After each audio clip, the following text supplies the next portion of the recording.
Asheville resident Gregory Meade said he was standing outside the arena, and all seemed reasonably peaceful, until he noticed an angry man walking past a crowd of protesters after the rally. Meade said the man walked up to Teter, who was standing at the edge of the crowd, and took 2 swipes at her face with his fist. He was giving everybody the finger, like sticking it in their face, Meade said. The only thing that made me even watch him so closely was he was so agitated. Meade said he walked away. She walked up and touched him on the shoulder and said something, and he just turned and just hit her. He hit her pretty hard. These statements were reported in the Charleston Post and Courier on September 13, 2016. Happening now in Asheville, the trial over a lawsuit against a right-wing group known for using disguises and hidden cameras to uncover alleged bias and corruption. A disabled woman is suing Project Veritas, who claims she was then libeled in a video produced by Project Veritas and founder James O'Keefe. Shirley Teter says the group released a video 1 month after the assault. She says that video led to online threats, which made her fear for her safety. Shirley Teter was assaulted on September 12, 2016. The assault took place outside a Trump rally in Asheville, North Carolina. Richard Campbell, a Trump supporter, grabbed Teter by the throat because, as a witness told police, he didn't like her politics. Teter tried to stop her assailant from fleeing. At that point, Richard Campbell turned around and struck Teter to the ground. Teter's head hit the cement. The Asheville PD dropped the ball. They harassed the witnesses and let the assailant go. Teter feels that the police did not protect her, but instead did favors for Ruth Smith, Campbell's daughter and lawyer, and for Richard Campbell. In addition to the assault, Teter was then used to promote a fraud against voters. Teter was exploited in Project Veritas's rigging the election videos. These videos were intended for Trump to quote at the final presidential debate, as evidenced in the depositions. For nearly 7 years, Teter's civil rights have been being violated by this fraud and by efforts to discredit her and cover up many crimes. The false claim that Teter's assault was a hoax interfered with Teter's chance at a fair hearing and has led to threats to her life and safety. The truth is, within the case, Shirley Teter versus Project Veritas, there are depositions and evidence that show how Project Veritas, Breitbart, and others coordinated with Trump in 2016 in ways that are still considered illegal. Teter said she was assaulted by a Trump supporter at the rally.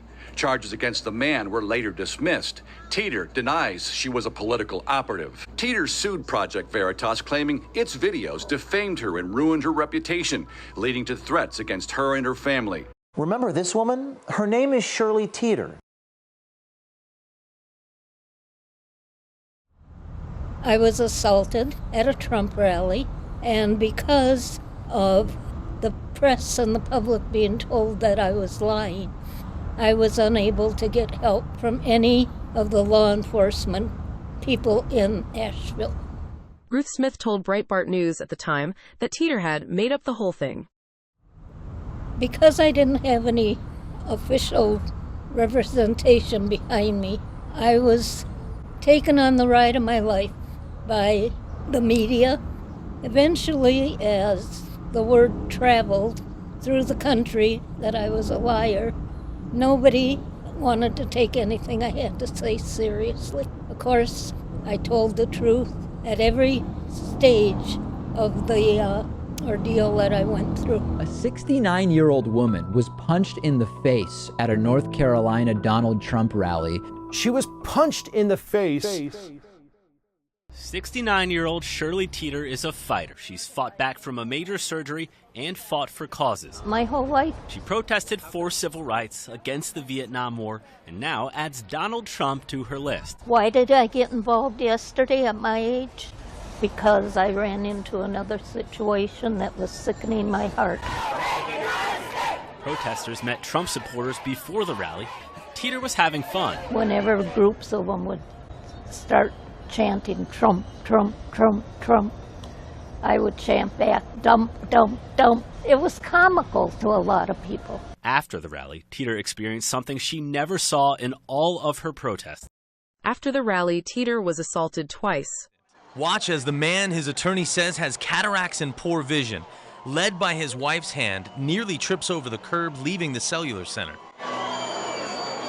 As they pass out of frame, you can hear something happen that catches people's attention. Hey, hold on.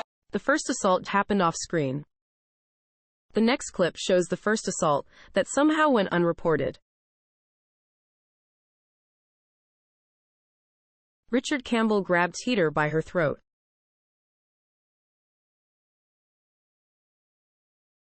The second assault happened when Teter tried to stop her assailant. You can see Shirley Teter walking after Campbell. Then mayhem as Campbell whirls around and Teter lands on the ground. I showed the video to Ms. Teter to get her reaction to claims that she was lying. I don't know what that picture's indicating, if I was just looking for a place to stand. Teter lost memory when her head hit the cement. I don't know. News 13's Evan Donovan joins us to sort this out. Evan, what do people on Campbell's side say about what happened? The attorney says she was not hired by any of the campaign. Ruth Smith told Breitbart News that a video produced by James O'Keefe's Project Veritas should exonerate her father. Donald Trump is set to return to Asheville in just 2 days. Trump's announcement comes on the same day a controversial right-wing group released a video claiming Trump's opposition purposefully places people in his rallies to cause trouble. James O'Keefe and his conservative nonprofit, Project Veritas, says the group portrayed her as a political activist sent to a 2016 Trump rally to cause chaos. We reported accurately what Scott Fovell, the politically affiliated operative, told us. She was one of our activists. She was one of your activists who had been trained up to bird dogs. Fovell was not talking about Teter. Watch the following clips. See if you can catch the fraud. Remember this woman? Her name is Shirley Teter. She was one of our activists. Teter's name is inserted in front of Fovell's comments about bird dogging. She was one of your activists who had been trained up to bird dogs. Yes. Fovell was unknowingly recorded by O'Keefe, who produces controversial undercover videos. What's unclear is who Fovell is referring to in that video, Shirley Teter or someone else. Remember this woman? I showed Teter the video and challenged her multiple times on her position that she was never paid or asked to be there by anyone. You're categorically denying that? Oh, absolutely. Absolutely. Do you think... I'm not that kind of person that anybody could make me do something opposite of what I feel. Teter says she is an independent, but admits vehemently opposing Trump and also says she worked on the first Obama campaign in 2008.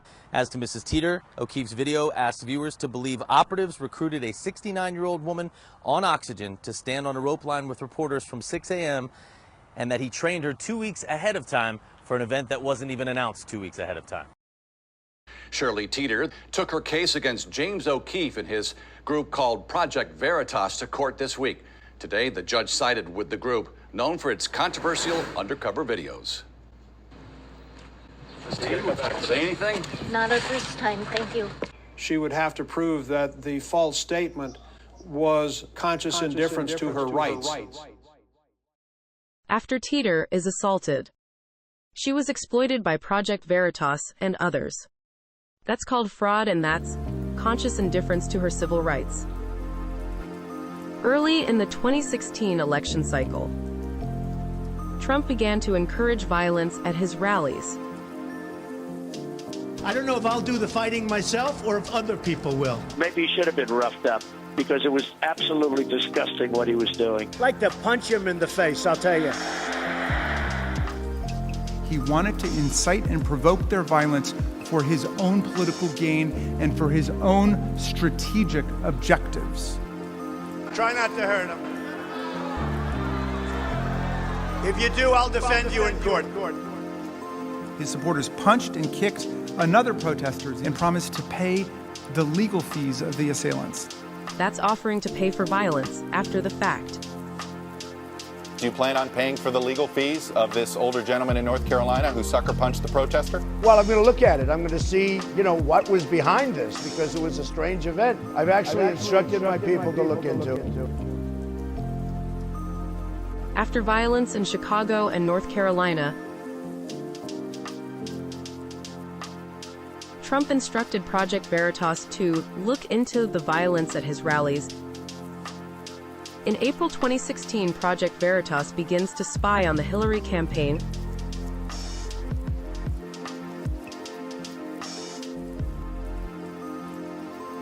Six months later, Project Veritas release rigging the election on October 17, 2016, 2 days before the last debate. The culmination of a year-long investigation infiltrating the machine from the bottom all the way to the White House. On September 12, 2016, Teter is assaulted in Asheville.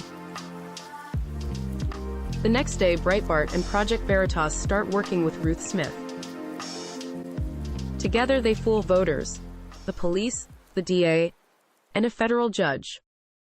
Ruth Smith, the daughter and lawyer for Richard Campbell, began coordinating with Breitbart, Project Veritas, and other Trump associates within hours of the assault on September 12, 2016. Why would Campbell's lawyer reach out to Breitbart?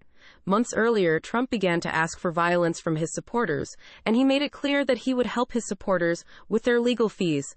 Breitbart and Project Veritas had tip lines to report incidents of voter fraud and violence at Trump events. The message had been sent throughout the campaign, so when Teter is assaulted, the Trump campaign had been actively stoking violence for over 6 months. When Ruth Smith contacted and began to work with Breitbart and Project Veritas, she became a willful participant and a useful idiot. When Rodney Hasty dismissed assault charges against Richard Campbell on April 21, 2017, he opened the door for Campbell to file a federal lawsuit against Teter. Within days of the dismissal, Ruth Smith begins the process of filing a federal defamation suit against her. Remember, Ruth Smith, Campbell's lawyer and daughter, began working with Breitbart and Project Veritas within hours of the assault. In her September 14 interview with Breitbart, Smith tells Joel Pollak of her intent to sue Teter. Even Trump himself threatened legal action against Teter at the last debate and at his Gettysburg speech on October 22, 2016. See for yourself. This just came out 2 days ago on tape.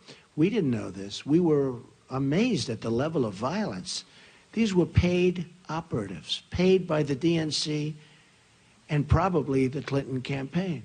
And these people should be prosecuted. If you look at what came out today on the clips, where I was wondering what happened with my rally in Chicago and other rallies where we had such violence, she's the one in Obama that caused the violence. And I think it's her campaign, because when I saw what they did, which is a criminal act. Did Trump and his known associates assist Campbell with his suit against Teter? The answer is yes. Trump had his people look into the Teter situation. Meanwhile, Teter spent most of 2017 looking for a lawyer. A family member from Ohio helped Teter find one.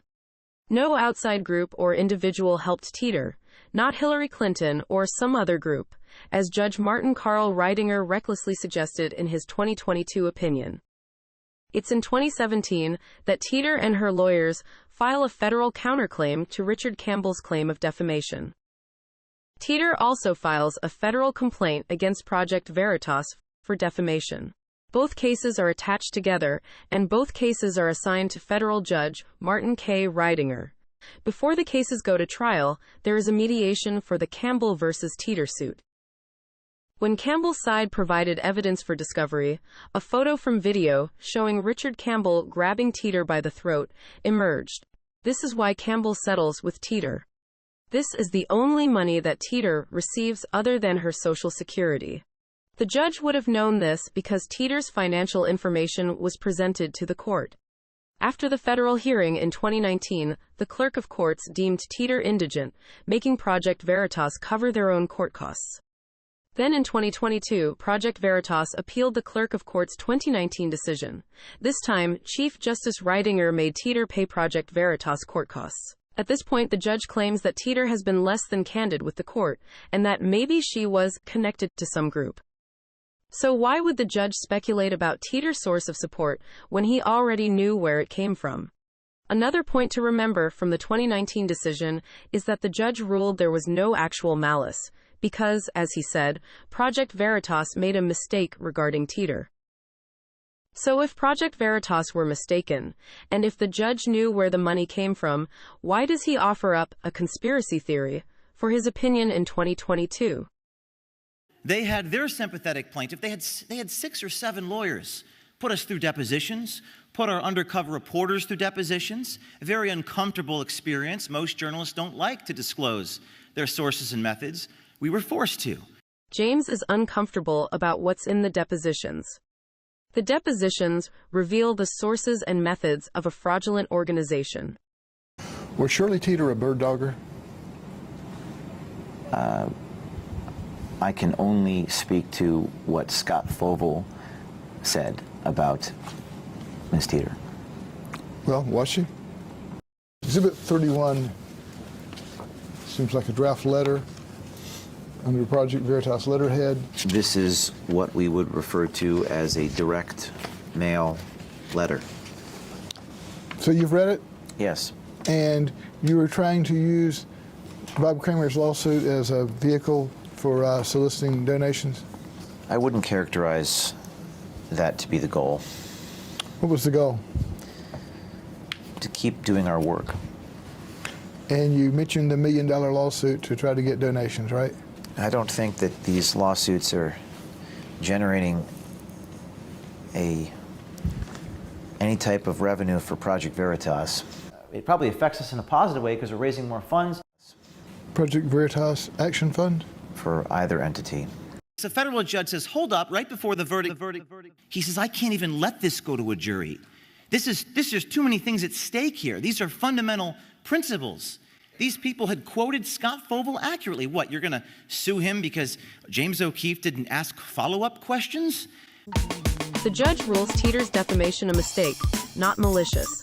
However, O'Keefe was not a journalist who didn't ask enough questions. Project Veritas committed fraud. And the conspiracy to commit fraud. That kind of defamation has so much actual malice, they call it criminal.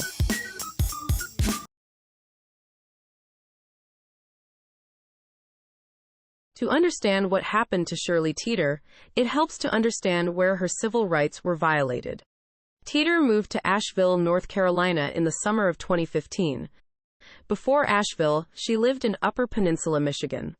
And although beautiful, the winters are too cold for a person with COPD. Teter has COPD and must carry oxygen with her everywhere. I guess it's ironic that her assailant grabbed her by her throat. There are so many questions for the Asheville Police Department, the city of Asheville, and Buncombe County. Who planned the rally? Was egress compromised? Was the gauntlet intended to force conflict? Were the police focused on event and property security over public safety?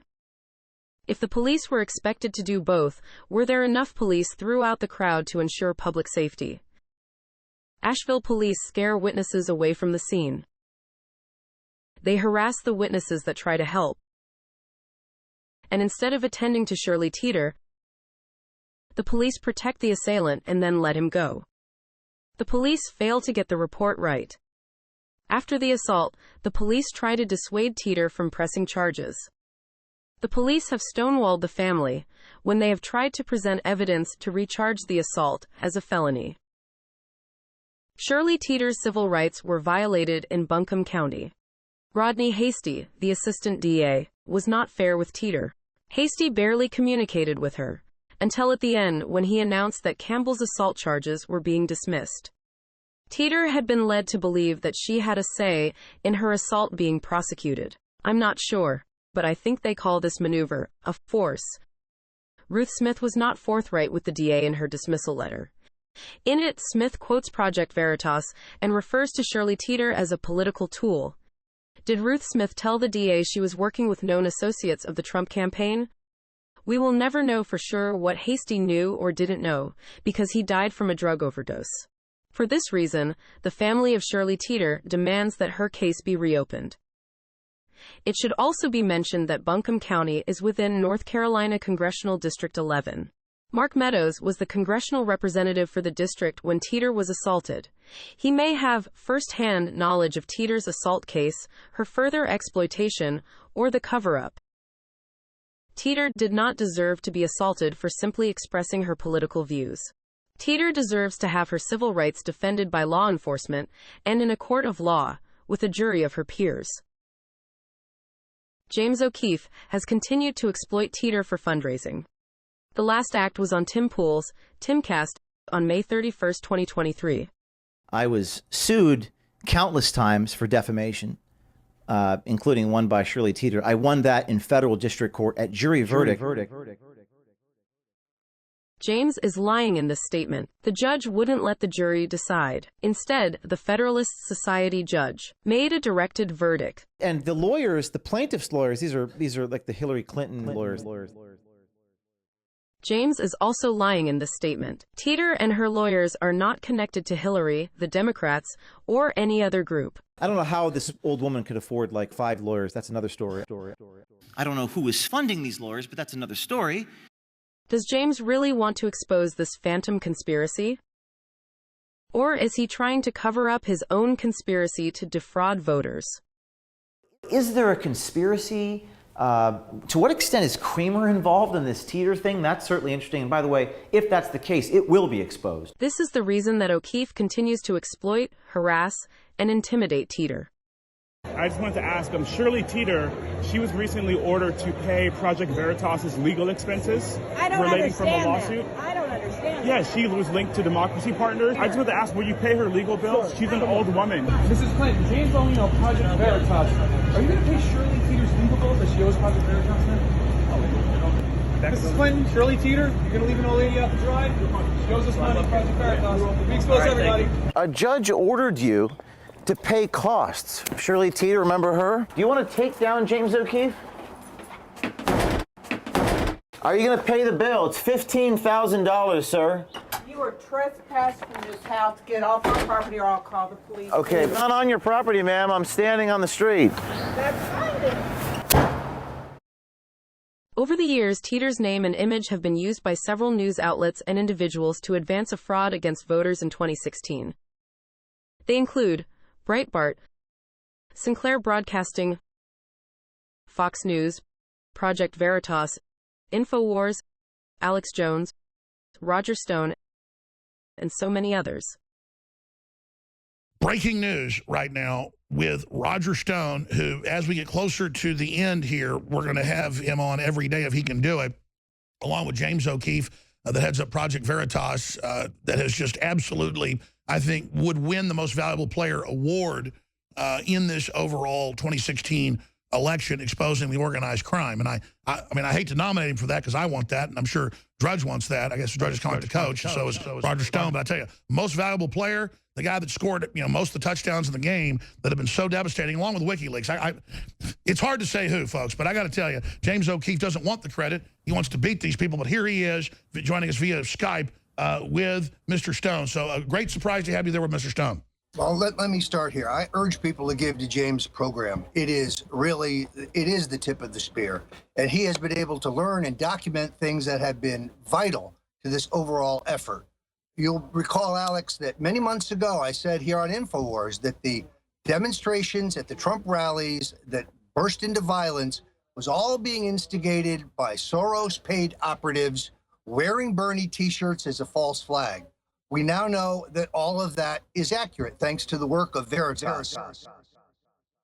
Not tooting your horn, just breaking down the chain of events, you guys have been mirroring, I guess without even knowing, the intel WikiLeaks has, but then showing it in the real world, confirming it in triplicate. I thought the voter fraud is important. The inducement of violence at the protests, that's a smoking gun.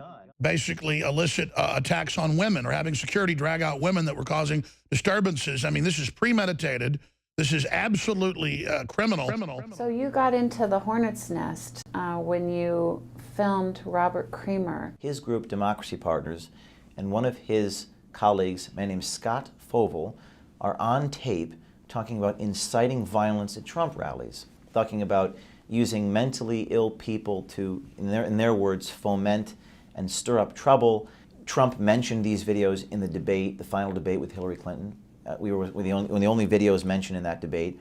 And the videos became an internet phenomenon and were credited with having a significant impact. This is your latest investigation that came out. You already mentioned it, trying to get women beat up. I mean, talk about criminal, talk about bullying. Set this up for us. It looks like something out of The Usual Suspects. He's describing how he goes out and he induces what happens at these rallies. Specifically when it comes to women, he tries to get women bullied. And we talk about the war against women. I'd love to hear what Hillary Clinton has to say about this one. Here is the latest Veritas bombshell. I mean, I know things that like make big impacts. I think of I think it was like a woman, older woman, who was like attacked at a Trump rally. Let's get into bird dogging, because we obviously can't play all the clips because you really don't edit it. There's so much you put out. Bird dogging. Bird dogging. Bird dogging. It's a word we had not heard until we got into this investigation. But when we checked the WikiLeaks Clinton emails, we found references to the term in emails to and from the campaign. One of the people that Scott Fovel says was doing this, he clearly refers to a woman named Shirley Teter. Tweet this video at them with the hashtag bird dogging. And let's get these organizations, these media companies, to overcome their fear and to report the truth, because this is big. This is probably the biggest thing we've ever done. We have another one coming tomorrow, and we need a groundswell of people to break their dam and to push the water over the dam. This is important. Please, tweet at these people with the hashtag bird dogging. And remember this, it's a rigged election. It's a crazy world we're living in. President Trump was closing with the rigged system. And these tapes, these revelations, show exactly what he means, Sean. It has just been learned on video that the violent protests at some of my rallies were caused by paid DNC and Clinton campaign operatives. The DNC has an operative on a hidden camera that comes out bragging about how they incited violence. We were amazed at the level of violence. These were paid operatives, paid by the DNC and probably the Clinton campaign. Paying people to go incite fights at rallies, which get people hurt? We didn't know this. This just came out 2 days ago on tape. You see these disgusting tactics used by the DNC. As a civilian, I'm totally shocked by them. You know, the dirty tricks, the things that will come out, the things that they'll orchestrate. We didn't know this. You see the hidden videos. That's pretty bad stuff. And when he talks about the rigged, corrupt system, I think it's a very resonant message.